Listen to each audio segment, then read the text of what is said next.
বকখালিতে সমুদ্র স্নানে নেমে মৃত্যু হলো কলকাতার যুবকের। আনন্দযাত্রা পরিণত হলো শোকে।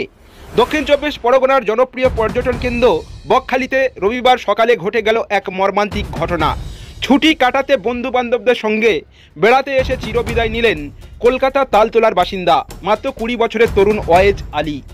আনন্দে ভরা মুহূর্তেই পরিণত হলো বেদনার স্রোতে। স্থানীয় সূত্রে জানা যায়, 9 জন বন্ধুর সঙ্গে সকালে বকখালি সমুদ্র সৈকতে ঘুরতে যান ওয়াইজ আলী। সকাল প্রায় 11টা 30 সময় সবাই মিলে সমুদ্রে নামেন স্নান করতে, কিন্তু আচমকা উত্তাল ঢেউয়ে ভেসে যায় ওয়াইজ আলী।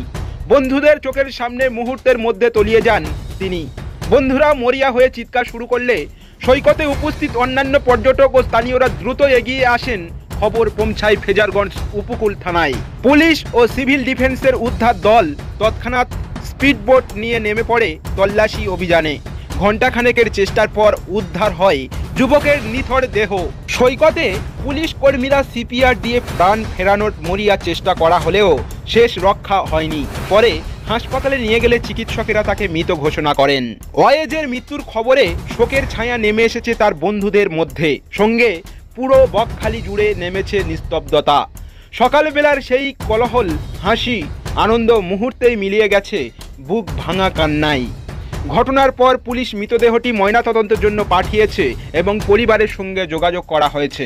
প্রশাসনের তরফে পর্যটকদের সতর্কবার্তা, দুর্যোগপূর্ণ আবহাওয়ায় কখনো সমুদ্রে নামবেন না, কিন্তু তবুও বহু পর্যটক এই সতর্কতা অমান্য করছেন।